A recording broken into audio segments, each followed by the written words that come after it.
Saudação de paz, queridos amados irmãos, tudo bem com vocês? Eu sou Flávio Teixeira e é muito bom ter essa oportunidade de estar aí do outro lado da sua telinha para mais um subsídio da Escola Bíblica Dominical, a saber, a lição de número 6 do terceiro trimestre do ano de 2020.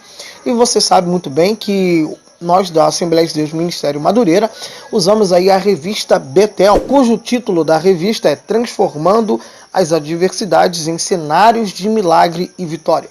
Lições de como os heróis superaram os desafios em tempo de escassez, guerras e angústia. E esta revista é comentada pelo bispo Abner Ferreira, que é presidente da CONEMAD RJ, Convenção Estadual dos Ministros Evangélicos das Assembleias de Deus, Ministério Madureira, no estado do Rio de Janeiro. Ele também é presidente da Catedral Histórica das Assembleias de Deus no Ministério de Madureira, aqui no Rio de Janeiro. E antes da gente dar continuidade aqui à lição, gostaria de pedir a você, que já é um parceiro aqui do nosso canal, que você deixasse seu like.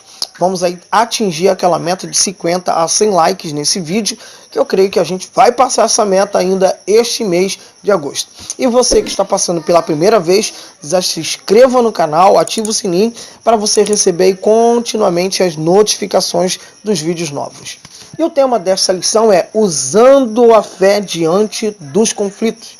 O texto áureo está em 1 Reis, capítulo de número 18, versículos número 38, que diz: Então caiu o fogo do Senhor e consumiu o holocausto, e a lenha e as pedras e o pó, e ainda lambeu a água que estava ao redor.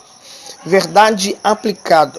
Nos momentos mais difíceis, aprendemos que a vitória está em crer, obedecer e esperar no Senhor Deus. Os objetivos da lição, como sempre, é 3. O primeiro, ensinar que o Senhor tem métodos peculiares de agir. 2. Mostrar que a misericórdia divina sempre nos socorre.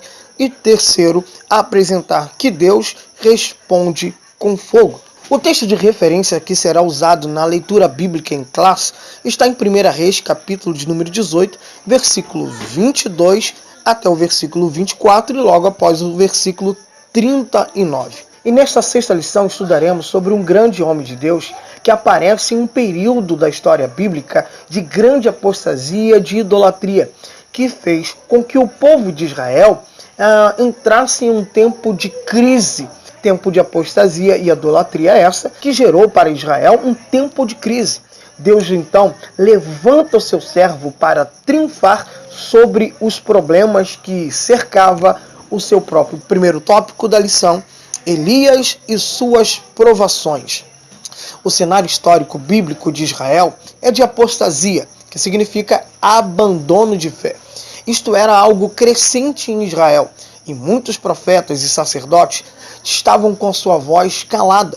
E neste cenário de silêncio, incredulidade e idolatria, Deus levanta o profeta Elias, que teve que enfrentar severas perseguições. Primeiro subtópico: o método de chamada divina. E a iniquidade tornou-se progressivamente pior na casa real do Reino do Norte. Isto porque Roboão, ou Reoboão, filho do rei Salomão, com 41 anos de idade, ao subir no trono de Israel, e Israel este unificado, logo após a morte de seu pai Salomão, ele dividiu o reino em duas partes. Roboão tornou-se rei de Israel meridional, a tribo de Judá e Benjamim, passando a se chamar então Reino de Judá. Já as 10 tribos ficou sendo chamada Reino do Norte, que se uniram a Jeroboão, que foi coroado rei de todo o Reino do Norte, cujos reis, pouquíssimos, foram fiéis a Deus. A maioria cometeram iniquidade gravíssimas perante o Senhor. Iniquidade essas que provocaram a ira de Deus. Orim, o 6º rei de Israel, pecou mais que os reis que vieram antes dele, como vemos em 1 Reis, capítulo 16, versículo 25.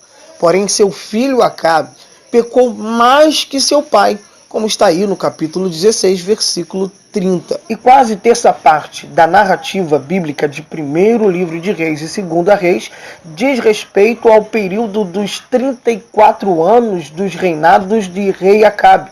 e de seus filhos Acazia e Jorão. A narrativa bíblica não deixa claro como que Acabe poderia ter se tornado em maldade maior do que seu pai, a menos que seja pelo fato dele ter tomado para si uma esposa pagã, servindo a Baal, construindo a ele um altar e o adorando, como vemos aí no capítulo 16, versículo 31 de 1 Reis. Porém, seu pai também fez um ídolo, e ergueu um poste ídolo chamado Azera, um ídolo em forma de totem. E Acabe só construiu e adorou a Baal por causa da sua esposa pagã chamada Jezabel, cujo nome significa filha de Etbaal. O historiador Flávio Joséfo refere-se a Etbaal como um rei sacerdote que governou Tiro e Sidom durante 32 anos. Acabe já estava casado com Jezabel desde o reinado de seu pai, como vemos em 1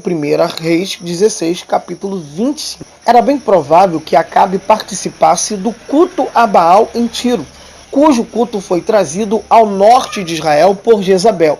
Os nomes dos dois filhos de Acabe, Acazias, que significa o Senhor segura, e Jorão, que significa o Senhor é exaltado, leva a crer que ele não pretendia substituir o culto ao Senhor pelo culto a Baal, mas adorar as duas deidades de modo sincretista. Acabe não apenas levou o culto a Baal para o Reino do Norte, como também construiu em Samaria um templo de adoração a Baal, que foi posteriormente destruído pelo rei Jeú, como está lá em 2 Reis, capítulo 10, versículo 21 a 27.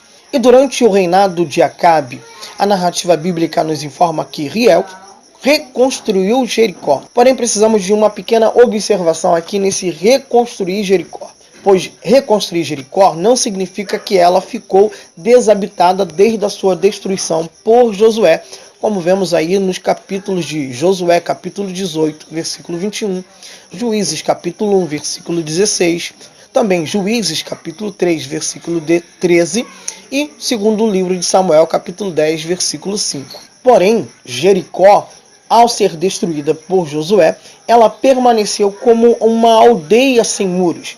E durante o reinado de Acabe, Riel fortificou a cidade, reconstruindo seus muros e portões. Por isso, Riel sofreu os efeitos da maldição impetrada por Josué, como vemos aí em 1 Reis, capítulo 16, versículo 34. E é justamente nesse cenário de maldição, apostasia, idolatria e paganismo que Deus levanta Elias, cujo nome significa o Senhor é Deus, o que revela a essência da sua mensagem, como vemos em 1 Reis, capítulo 18, versículo 21 e 39. Elias foi enviado para se opor vigorosamente nas palavras e nas ações, tanto à adoração a Baal, quanto à pessoa que participavam dos cultos. E aqui vamos para um conhecimento bíblico. Na Bíblia, existem dois homens que se chamavam Elias. E um deles é um homem que retornou do auxílio, como vemos em Esdras, capítulo 10, versículo 21.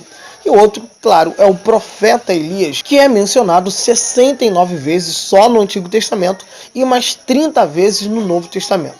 Seu nome aqui na Bíblia não está em hebraico, mas sim em grego. Ele é considerado um dos maiores profetas de Israel. Ele não é considerado um profeta escritor, como Isaías, Jeremias, Naum, Obadias, Abacuque e outros, pois não deixou nenhum livro escrito. Seus únicos escritos são 4 versículos que está lá em 2 Crônicas, capítulo 21, versículo 12 a 15. E aqui essa passagem, aqui esses únicos escritos de Elias, traz uma grande revelação que vamos falar no próximo vídeo. Então fica atento aí até o final.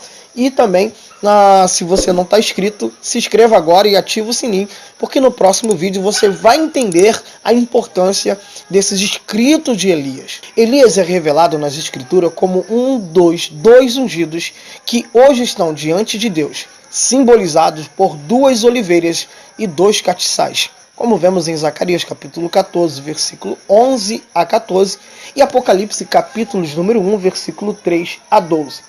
Elias é o único profeta que foi imitado em espírito, poder e ministério por João Batista. Então vamos aproveitar que, tocando no assunto que João Batista foi o que imitou Elias em espírito e poder. Então permita-me rapidinho aqui colocar 14 pontos similares entre Elias e João Batista. Enquanto eu for pontuando, vai estar aparecendo aqui os versículos embaixo que vai trazer aí essa similaridade entre os dois. O primeiro ponto é que ambos foram ungidos com o mesmo espírito e em poder. O segundo é que ambos eram familiarizados com deserto e solidão. Terceiro, eles usavam vestes similares e viviam de maneiras simples. Quarto, ambos eram destemidos, corajosos para repreender os reis. Quinto, os reis queriam matá-los. Sexto, ambos eram propensos ao desânimo. Em sétimo, eles eram pregadores da justiça. Oitavo, ambos fizeram inimizade com uma rainha. Em nono, ambos foram frutuosos em seus ministérios. Décimo, ambos exerceram grande influência sobre Israel. Em 11º, ambos foram objetos de profecia. 12º, eles foram e serão precursores do Messias, João, antes da primeira vinda, e Elias antes da segunda vinda. 13º, ambos tiveram um lapso de fé, mas logo se recuperaram.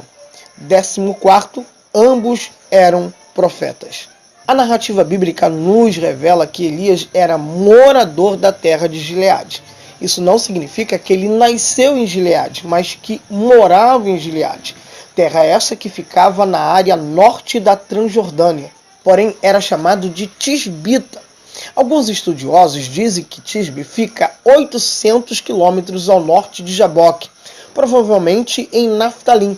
Porém, Tibes não é encontrada em nenhum mapa geográfico. Até hoje, ninguém sabe onde ficava a cidade de Tisbe. Isso nos faz perceber na revelação da palavra que Tisbe vai muito mais além de uma região geográfica, pois este nome, Tisbe, está ligado ao nome de Elias, pois seu significado é quadrado, cafona, ultrapassado. E quando você ler 1 Reis capítulo 19, quando Obadias vai descrever o profeta para Acabe, ele não cita o seu nome, mas quando ele o descreve, Acabe vai falar sobre esse nome Tisbe que está ligado ao profeta. Ele diz, já sei, é o Tisbita, que significa quadrado, cafona, ultrapassado. Logo, Tisbe, na revelação da palavra, é um apelido para o profeta que não se assentava com os outros profetas à mesa de Jezabel. E nós, como não pertencemos a este mundo, mas o nosso lar está junto ao nosso Pai, nós também, por muitas das vezes, principalmente nesse período que estamos vivendo, que tudo agora é motivo para ser taxado aí como alguém quadrado, cafona, ultrapassado, onde temos a obrigação de ter que aceitar tudo, a gente entende que este, de fato, é o nosso apelido. Porque quando a gente ler Apocalipse, capítulo de número 21, versículo 16, a gente vê que João, ao contemplar o nosso lar, ele vai dizer que o céu, aquela cidade que está sendo preparada por Cristo, como ele mesmo afirmou em João capítulo 14, ela é uma cidade quadrada. E lá logo só vai encaixar quem são os quadrados, quem são os ultrapassados. O Senhor então envia Elias e depois dele Eliseu, para lhe servir de representante no lugar de reis e sacerdotes, de modo bem semelhante a Moisés muito tempo antes. Segundo tópico, quando a chamada de Deus prevalece. O primeiro sinal de que Deus estava com Elias foi através do peso da sua palavra, que trouxe um juízo divino contra uma nação. Embora Baal fosse considerado o Deus da fertilidade e o Senhor das nuvens da chuva, não tinha a mínima capacidade de outorgar a chuva, como vemos em Levítico capítulo 26, versículo 3 e 4, Oséias capítulo 2, versículo 5 e 4. E é justamente contra esse falso Deus que agora Deus vai levantar Elias. E por isso que o seu nome reflete muito bem a sua chamada, pois o seu nome é Só o Senhor é Deus. Pois só Deus pode trazer a chuva, somente Deus pode trazer a fertilidade para o seu povo. Vamos para o terceiro tópico, o método peculiar de Deus. Após profetizar que nem orvalho nem chuva viria sobre Israel, Elias é forçado a uma imigração solitária para o ribeiro de Queride. E ali o Senhor ordena aos corvos para alimentá-lo por 2 vezes ao dia. E o fato de Elias ser sustentado de modo milagroso, sem habitar no meio do povo, demonstrava que a palavra de Deus não dependia do povo, mas que o povo dependia da palavra de Deus. Algumas pessoas que querem desqualificar os milagres das Escrituras dizem que foram árabes ou mercadores que alimentaram Elias 2 vezes por dia durante sua longa estadia no ribeiro de Queride. Contudo, nada se ganha com tal ensinamento, pois seria quase um milagre de homens levassem refeição 2 vezes por dia a um lugar tão isolado. E vamos colocar aqui um ponto de observação muito interessante. Elias foi por 3 vezes alimentado de forma milagrosa. A primeira, como vemos aí no verso de número 4 a 7, de 1 Reis 17, que foi pelos corvos. No mesmo capítulo, nos versos 9 a 16, que foi sustentada aí pela viúva. E no capítulo 19, versículos 5 e 6, que foi alimentada aí de uma forma milagrosa por um anjo. Destas 3, a maior para mim foi a forma como o Senhor alimentou Elias através dos corvos, com 2 refeições diárias, pois eles não são criaturas parvas, têm medo dos homens e não possuíam meios de conseguir a refeição, como a viúva ou o anjo. E para você, qual desses 3 foi o maior milagre? Comenta aí agora, que eu quero saber de você qual foi, na sua opinião, desses 3, o maior milagre que Elias experimentou. Segundo tópico, Deus contava com Elias. Elias foi um elemento surpresa de Deus. E aí entramos no primeiro subtópico, Deus, um profeta e uma pobre viúva. Deus ordena que Elias saia do ribeiro de Queride e vá para Serepta de Sidom, cidade litorânea localizada entre Tiro e Sidom, no território governado pelo pai de Jezabel, Etibaal, como vemos aí no primeiro livro de Reis, capítulo 16, versículo 31. Elias recebeu a ordem de ir residir bem no meio da própria terra, de onde chegar a adoração a Baal, que agora estava sendo promovida em Israel. E lá, o Senhor ordenou uma viúva que o alimentasse. Elias, como portador da palavra de Deus, agora seria sustentado por mãos humanas, mas era as mãos de uma pobre viúva, quase a ponto de morrer de fome, como vemos no capítulo 17, versículo 12 do primeiro livro de Reis. Além disso, ela não pertencia ao círculo do povo de Deus, como vemos aí em Lucas capítulo 4, versículo 25 e 26.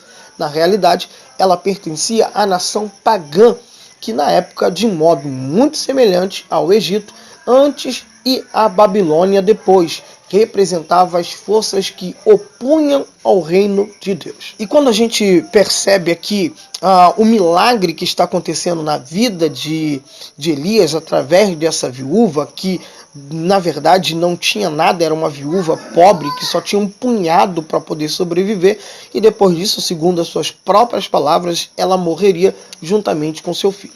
E quando vemos aí no versículo de número 1, Elias declara seca para toda a nação de Israel. E aí no verso de número 7, nós vemos que Elias agora passa a experimentar aquilo que ele profetizara para outros. Pois, como diz o texto do versículo 7, e passando alguns dias, o ribeiro secou. Ou seja, o que Elias declarou para a vida do outro, agora Elias também está experimentando. E é interessante que ele diz segundo as suas palavras, o que deixa bem claro, como vemos aí no verso de número 3, né? Verso de número 2, verso de número 3, que o Senhor não mandara ele falar nada. Tanto que o texto do verso 2 deixa bem claro dizendo, e veio então a palavra do Senhor. É como se o Senhor não tivesse falado nada. Ele foi um profeta que foi lá fazer justiça pelo nome do Senhor, por tamanha apostasia que estava o reino do norte. Então ele foi lá representando, e o Senhor, então, pela sua vontade permissiva, permite então que Elias fala, e como ele tem um crédito com Deus, ele então, como vemos em Tiago capítulo 6, versículo de número 17 e 18, ele tem esse crédito com Deus, pois era um homem de oração, apesar de ser falho como nós, cheio das mesmas paixões que nós temos, mas era um homem de oração e tinha um crédito com Deus. Porém, ele passa a experimentar da mesma coisa que ele plantou na vida de outro. Mas quando ele está junto com a viúva, ele então parece que cai em si, e em vez de profetizar algo ruim para aquela mulher pagã, idólatra, Elias então profetiza que a farinha jamais acabaria e que o azeite jamais faltaria na sua panela. Um tempo de providência e um tempo de multiplicação sobre a vida daquela mulher.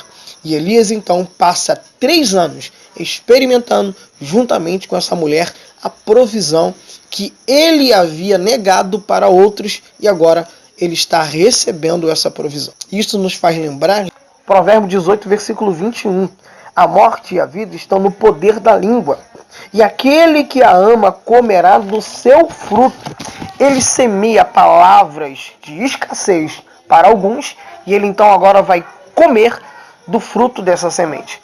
E agora na vida da viúva, ele faz diferente. Ele profetiza sementes de multiplicação e de fertilidade. E agora ele vai colher daquilo que ele semeou na vida desta viúva. Outra coisa que vemos aqui é o tempo. O versículo de número 1 do capítulo 17 revela claramente que ele aparece e que Deus está com ele por causa dos sinais e de prodígios. Porém, quando a gente vê o versículo de número 3, logo após a palavra do Senhor ir direcionado a ele, no verso de número 2, Deus fala com ele: retira-te daqui, esconde. Ou seja, ainda não é o tempo. E aí quando você lê o capítulo de número 18, o texto inicia dizendo: e passando muitos anos, ou seja, 3 anos e meio, veio a palavra do Senhor a Elias dizendo: agora vai Acabe. Ou seja, Deus está dizendo bem claro que até para iniciar o ministério, existe o tempo certo de se iniciar. Muitos querem começar o ministério, mas fora do... Lembra de Paulo? Muitos até acreditam que Paulo, Deus trocou o seu nome, só que na verdade Deus não trocou o seu nome. E se você quiser saber um pouco mais sobre esse conhecimento bíblico, aqui embaixo na descrição desse vídeo tem aí, a Bíblia não diz que Deus trocou o nome de Paulo. Muito interessante esse vídeo, é curtinho e tá logo aqui embaixo para você assistir ou passando aqui no cardzinho aqui em cima, né? Mas a gente vê que levou tempo para Paulo ser levantado na obra missionária. No capítulo de número 9, ele é chamado pelo Senhor, mas logo depois vai para Damasco. Lá em Damasco fica lá uns 13, 14 anos, como se fosse esquecido, abandonado. Tudo bem, depois da sua conversão, que Ananias foi lá, orou, levaram até ele, até o apóstolo Pedro, alguns apóstolos, ele foi até bem recebido, mas como o povo tinha medo de Saulo, então o povo esquece ele vai para Damasco e fica esquecido. E somente depois de 13, 14 anos que Barnabé vai em busca dele. E por que Deus permitiu esse tempo todo? É que existe o tempo da preparação da chamada. Ninguém pode aparecer de uma hora para outra como se... né? Eu sei, Deus levantou? Levantou. Mas existe o tempo certo para a sua vocação. E como a gente já estendeu aqui, creio eu que já passamos aqui de 20 minutos, e o vídeo muito comprido não é muito bom. Eu sei que você gosta de conhecimento, mas quer conhecimento rápido. Então a gente vai encerrar esse vídeo. A gente volta daqui a 2 dias para dar continuidade nessa segunda parte dessa aula aqui, que a gente vai entrar no finalzinho do segundo tópico e vamos dar início aí ao terceiro tópico dessa lição. Você vai gostar muito do conteúdo que eu estou preparando para você. Então, como eu disse, se você não é inscrito, se inscreve no canal, porque o estudo está muito bacana. Ativa o sininho. E você que já é um parceiro, me ajuda aí, escreve UP, compartilhe esse vídeo com seus amigos me aguarda aí, porque esse estudo tá muito bom. Lembrando que a gente está se esforçando para colocar vídeo todos os dias aqui no canal. Eu só queria saber de você aí qual é o melhor horário para a gente postar o vídeo aqui no canal. Se é de manhã, de tarde ou de noite. Então, se possível for, comenta aí agora o melhor horário para você aí assistir o vídeo, tá bom? Que Deus em Cristo nos abençoe nesse novo normal que estamos vivendo. Graça e paz.